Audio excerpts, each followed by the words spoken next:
In this lesson, we will see together the prepositions, but more precisely, we will see parmi.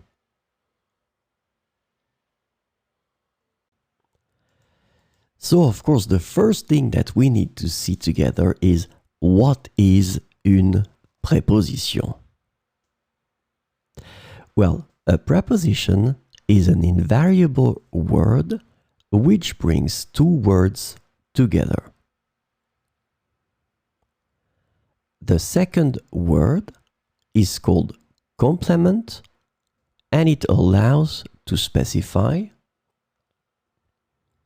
the time, the cause, the place, the state, the manner, the purpose, or the matter. The second word can be another noun, a pronoun, an infinitive verb, or an adverb. And last but not least, remember that this complement can also be a sentence.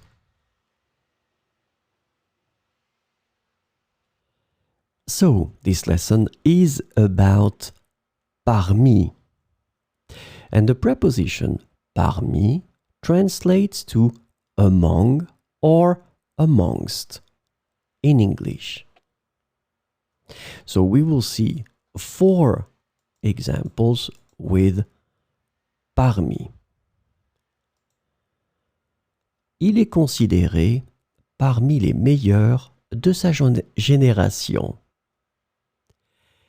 Il est considéré parmi les meilleurs de sa génération.